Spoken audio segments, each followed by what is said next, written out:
आपकी ये मंदिर वाली जो जगह है वो कितने एकड़ में फैली हुई है? 22 एकड़ में, 22।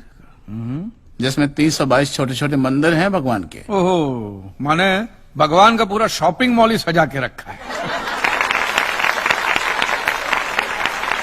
साइलेंस।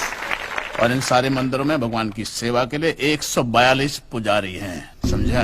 आपके मंदिर के बाहर भिखारी कितने बैठते हो पता है आपको? क्या? भिखारी भिखारी अंदर की 320 मूर्तियां, 142 पुजारी याद है आपको, लेकिन आप ही के मंदिर के बाहर बरसों से कितने भिखारी बैठते हो याद है आपको? मिलॉर्ड, इनके मंदिर के बाहर जो भिखारी बैठते हो उसमें से किसी को भी मंदिर के अंदर एंट्री नहीं है। अब धूप हो बारिश हो बाहर सड़ते रहने का, अंदर पैर नहीं रखने का। ना मत कहना, ना मत कहना। ये आप ही के मंदिर के पुजारी ने मुझे बताया था। उसने तो मुझे ये भी बताया था महाराज कि कांजी भाई, ये केस अगर आपको जीतना है ना भैया तो हर सोमवार को आइए। तो मैंने पूछा मिलॉर्ड कि मैं कहाँ हूं?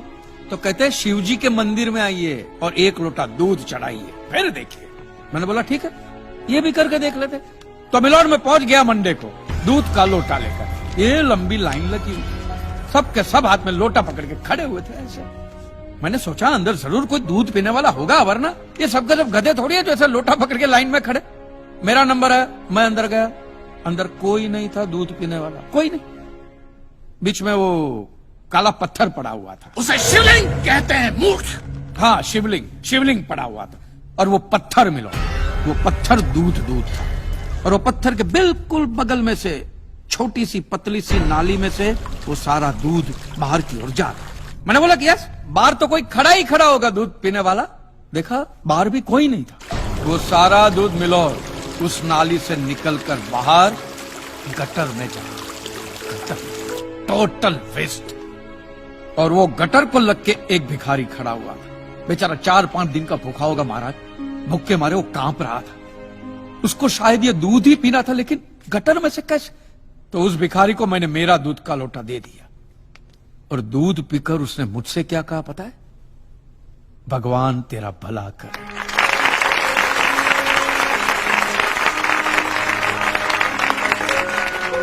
तो मंदिर में आने वाला एक एक इंसान वो पत्थर पे दूध डालने के बजाय किसी गरीब के पेट में डाले तो सबसे ज्यादा पुण्य मिलेगा, नहीं?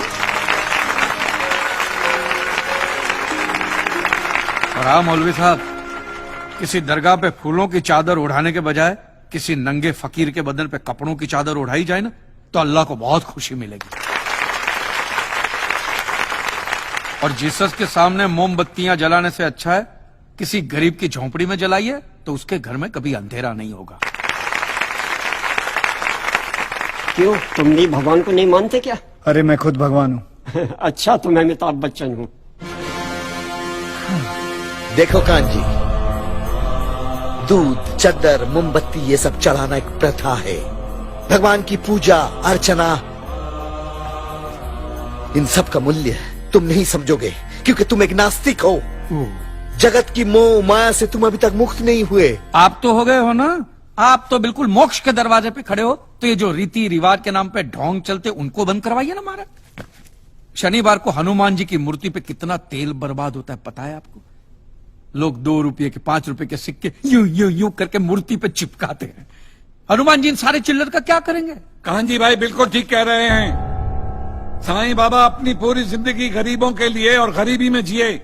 जब तक वो जिंदा रहे तेल की एक एक बूंद के लिए दर बदर भटकते रहे, और आज उनके मरने के बाद उनके लिए करोड़ों का सिंहासन, सोने का मुकुट, किसके लिए बताइए महाराज। एक बात बताइए, जो भी भक्त भगवान की श्रद्धा से सच्चे दिल से भक्ति करता है उस पर तो उस परम कृपालु की कृपा दृष्टि रहती है ना?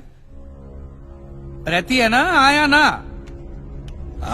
तो चलिए महाराज मुझे ये बताइए कि अमरनाथ और वैष्णो देवी की यात्रा पे जाती हुई बस नीचे खाई में क्यों गिर जाती? वो तो भगवान की भक्ति के लिए जा रहे थे, श्रद्धा से भजन गाते गाते जा रहे थे, तो भगवान ने डायरेक्टली उनको ऊपर बुला लिया। और आप मुझे एक गाड़ी ऐसी बताइए जिसका एक्सीडेंट हुआ हो और जिसके अंदर भगवान की मूर्ति या फोटोग्राफ ना हो। बताइए। I object my Lord. From day 1 ये आदमी बातों को यूं गोल गोल घुमा रहा है। मिस्टर कांजी, ये कोई डिबेट नहीं है अच्छे बुरे की, ये कोर्ट है और यहां प्रूफ चलता है। और हमारे पास प्रूफ है, इंश्योरेंस पेपर्स पर आपके सिग्नेचर्स। इसलिए लीगली आपको कोई हक नहीं बनता इंश्योरेंस कंपनी से पैसे और मांगने जहां तक हमारा प्रश्न है, बीमा कंपनी के नियमों को हम नहीं मानते। अगर उन्होंने लिख दिया कि भूकंप जज साहब ने करवाया है, तो क्या जज साहब पैसे देंगे? इसी तरह पॉलिसी में भगवान का नाम लिख देने से भगवान पैसे देने के लिए प्रतिबद्ध नहीं होते। अगर आप चाहते कि भगवान आपके पैसे लौटा दे, तो ये प्रूफ करो कि ये भूकंप भगवान ने किया है, किया ही है ना। इन राइटिंग है, कहीं लिखा हुआ तुम्हारे पास है? Any proof? मिलॉर्ड, ये mister kanji, court of law में सिर्फ दलीलों पर फैसले नहीं होते।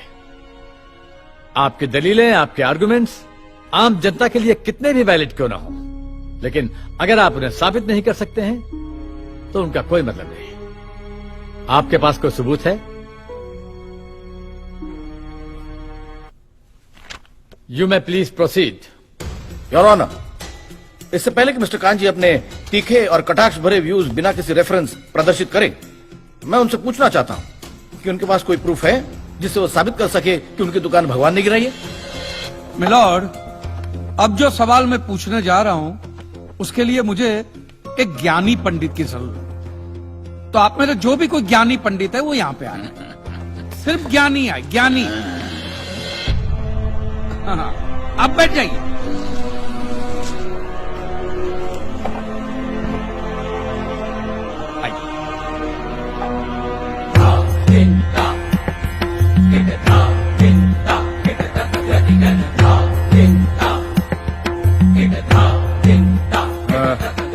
महाराज, आप जो पंडित लोग आपके प्रवचन में जो शास्त्रों की बातें करते हैं, तो शास्त्रों में जो भी लिखा होता है वो सब सही होता है?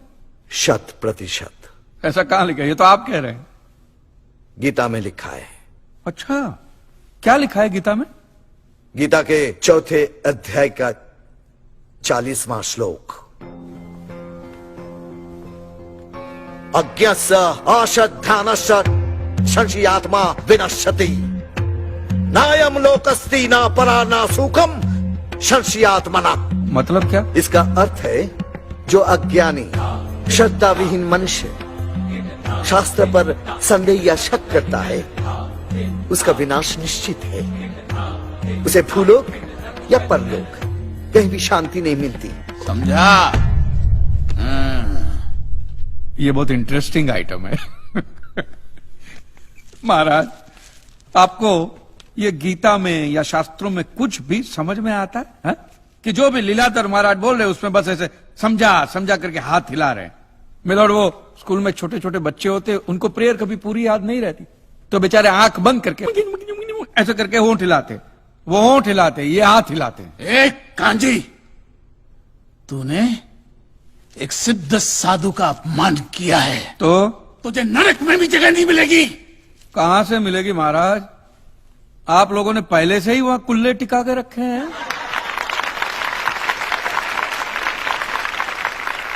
तेरा ये दुस्साहस नास्तिक!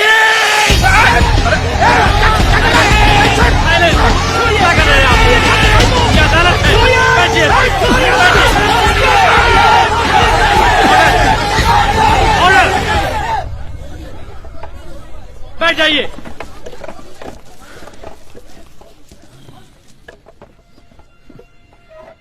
दुखेष्वनु द्विग्न मनः सुखेषु विगत स्पृह वितराग भय क्रोध स्थित धीर मुनि रुच्यते।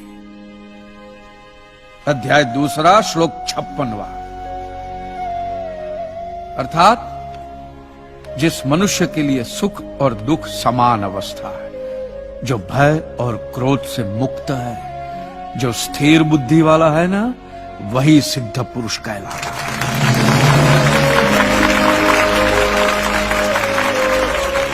ये मुझे गीता सिखाएंगे? अरे ये क्या गीता सिखाएंगे मिलॉर्ड? इन लोगों की तो आईक्यू भी रूम टेम्परेचर से लो है।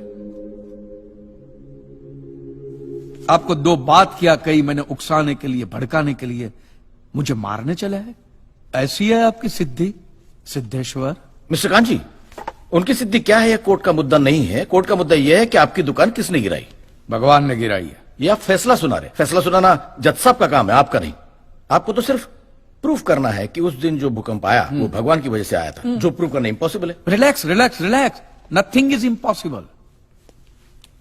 स्वामी जी एक बात बताइए, भगवान ने ही ये भगवत गीता कही है कही है, और भगवत गीता में जो भी कहा गया है वो सब सच है? 100%। Point to be noted milord.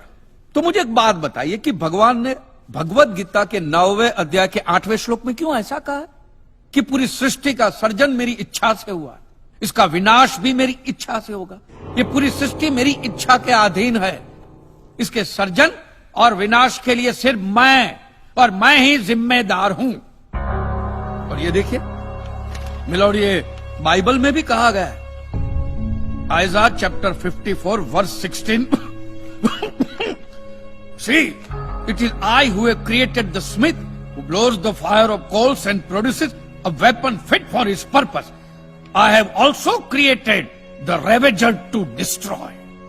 अब ये देखिए, ये कुरान शरीफ में भी है। सूरह जलजला 99 आयत 1 से 8 में भी लिखा है कि जब जमीन अपनी पूरी शिद्दत के साथ हिला डाली जाएगी और जमीन अपने अंदर के सारे बोझ को निकालकर बाहर डाल देगी और इंसान कहेगा कि ये उसको क्या हो रहा है, उस दिन वो अपने ऊपर बीते हालात बयां करेगी, क्योंकि तेरे रब ने उसे ऐसा करने का आदेश दिया होगा।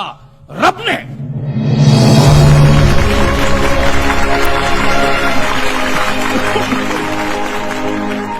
इन सारी बातों का मतलब एक ही होता है मिलोन, कि ये भगवान द्वारा किए हुए भूकंप से ही मेरी दुकान गिरी है। मतलब it is an act of God. ये सब ऊपर वाले की करनी है, और मेरे साथ साथ जिन लोगों का नुकसान ऊपर वाले की वजह से हुआ है उन सब के पैसे भी ऊपर वाला ही देगा,